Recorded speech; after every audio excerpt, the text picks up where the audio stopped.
Hi everyone, welcome to Property Ponderings. My name is Craig Nicol, Buyer's Agent at Nicol Buyer Advisory in Melbourne, Australia, bringing to you over 15 years of property experience as an agency owner, property investor, renovator, town planner, salesperson, auctioneer and buyer's agent. I want you to make better property buying decisions and build the future that you are chasing. Hi everyone, today we're going to be talking about what to do at your final inspection. This is an essential component of purchasing a property where you get to check the property is in the same condition as when you purchased it those 1, 2 or 3 months prior. The longer the settlement, the more chance that something may have gone wrong at the house. The final inspection is so important because you don't want to settle your hard-earned money onto a property, pay stamp duty, titles fees, conveyancer fees, and then have to pay extra money removing something that shouldn't be there or fixing something that has been cheekily broken during settlement and the owner doesn't want to fix it as they've already moved on to the next property and don't want to spend any more money on this one. So let's get into it. The first step starts all the way back to when you purchased the property. You should have taken note or some photos of the property's existing condition at the time of purchase. Ask the agent before you do take the photos, but you also might be able to get photos from the building inspection that you would have completed. And also, in addition, there are sales photos which show the current condition in many of the rooms as well. Not everything can be shown in the photos though. Notes on where the hot water is working or the kitchen oven was working before and other things like that should be taken. This evidence is going to be used to compare to when you actually do your final inspection later on. The next important part in completing your final inspection is actually organising your final inspection. Don't organise your final inspection until the current owners of the property have finished emptying the property and cleaned up. Just ask the sales agent if the owner has finished clearing out the property. If they haven't, then book your final inspection time for after they have. It can sometimes get quite close to settlement before they have done this, as everyone leaves things quite late normally, but that's okay. Even if it is the day before settlement, there is still time for the conveyancer or solicitor to raise issues prior to settlement occurring. If the owners haven't cleared out the property, then the agent might be saying to you, yep, look, they're going to do that, they're going to clean that, or they're going to add that before settlement, but there's no guarantee that that's going to be done. So that's ideally why you want to do it after all of these things have been added. It's quite common for, say, a new home settlement not to have the hot water system in until right before settlement. So you don't want to settle on the property and then that's not in there when you do settle. So make sure that everything is in before you organise that final inspection. It is common for that final inspection to be in the last 7 days prior to settlement. But as I'm saying, some people leave things quite late. So you might actually notice that the settlement is taking place in the last day before settlement.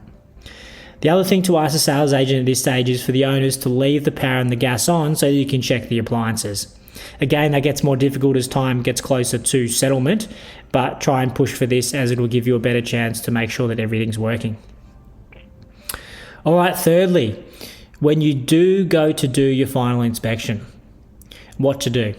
Now, the key is to look around the property in as much detail as you can. You're looking for things that shouldn't be there or things that have been broken or have changed in the time from your purchase to the settlement.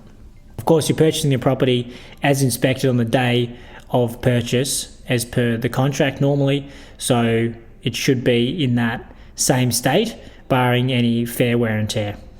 So if there were things that were already broken and you didn't notice it before, then there isn't anything that you can do about that. That includes things that were hidden by a pot plant or a rug during the sale, which is why it's really important to look around objects when buying. Issues at final inspections are rare and are normally more about people leaving things that they shouldn't because they couldn't be bothered clearing out the house.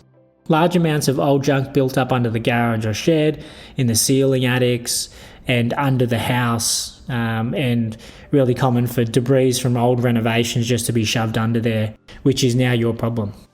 You're going to have to get rid of this later if you do further renovations or if you're trying to create a safe environment for the kids because you don't know what sort of debris is under there as well. So make sure that you are aware of this. Now, people don't just leave things though. They take things they shouldn't as well. Remember to look for things that should have been in the sale according to the chattel, such as TV wall brackets, a kitchen island trolley might have been built into the contract, a built-in coffee machine, all those sorts of things. Again, it gets more complicated with new home builds, making sure that everything is there, but when you're walking through, only you will know what specific things should be in the house and what you've agreed to with the sales agent and the old owner, as well as focusing on things that have been left or been taken. When you're doing the final inspection, look for things that have changed condition or been broken. This is especially the case for new build homes or houses just renovated before sale, as these will have works that have had potentially a longer time now, a few months, to withstand normal living and weather conditions. So you might start to see that the gates are broken, there's cracked porch tiles, there's holes in plaster, doors are not closing properly, and there's water damage issues, handrails are falling off. This really could be anything, but again, when you're going through, you can use your common sense to see what has changed and the difference between the fair wear and tear from things that just happen and things that have actually been broken during that time that should be rectified. Make sure to test things that were working already as well. So appliances in the kitchen, check if the hot water is still working. Heaters and coolers is a really common one that you need to check as well. So make sure that you're comparing this to the notes that you took earlier, of course, to make sure that everything is still the same as before. Sometimes you'll get one heater that wasn't working anyway beforehand, but all the rest are working, so you can be aware of that.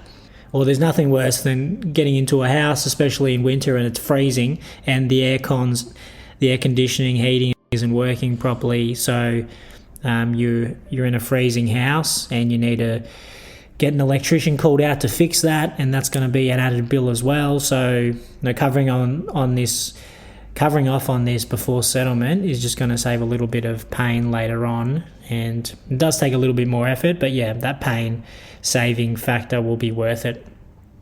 Lastly, you should raise any concerns that you have with your conveyancer or solicitor after that final inspection. They can provide guidance for you. The most common thing that I see in response to a property that isn't in the right condition for settlement is that money is withheld at settlement until the issues are rectified. So, for example, the owners might not have removed some sizable rubbish that's sitting in the shed, and so $500 or a nominated amount is held for settlement, and all the settlement goes through as per normal, but there's $500 sitting on the side until that's rectified, or the $500 is actually used to pay for someone to come and remove that rubbish. So there are times when there's much bigger issues at play, and those are, again, something that your solicitor or conveyancer can guide you on what your steps are that can be taken to try to rectify that issue prior to settlement. It is important to iron out any of these major issues with your conveyancer and solicitor, because once that settlement goes through, everything gets a whole lot more complicated if you're going to try and chase the previous owner down for something that's occurred. It's much easier to do prior to that settlement occurring. Okay guys, if you bought a new property and you have to go through the final inspection step, there's a few tips for you. I hope this helps with what you need to do when completing a final inspection on your property. As always, any questions, feel free to reach out to me and I'll be more than happy to answer. If you're thinking about completing a renovation or purchasing a property where renovation is required, feel free to contact me on 0400 122 081 or craig@nickelbuyeradvisory.com.au, and I'd love to help. Really appreciate you listening, and I hope this has helped you if you're looking to purchase a property. If you want some more information, feel free to reach out. You can jump on our website, www.nickelbuyeradvisory.com.au. I'm Craig. I'll chat to you soon. Follow Property Ponderings on Spotify or subscribe on Apple or wherever you listen to your podcasts. The information provided in this podcast is for general information purposes only and should not be considered as financial investment advice. The content is not tailored to any specific individual's financial situation, objectives or risk tolerance. Before making any investment decisions, it is essential to consult with a qualified financial advisor or seek independent financial advice that takes into account your unique circumstances. Any investments or financial decisions you make based on the information in this podcast are solely at your own risk. The podcast hosts and guests are not responsible for any financial actions taken as a result of the content presented. Always conduct your research and due diligence before making any financial investments.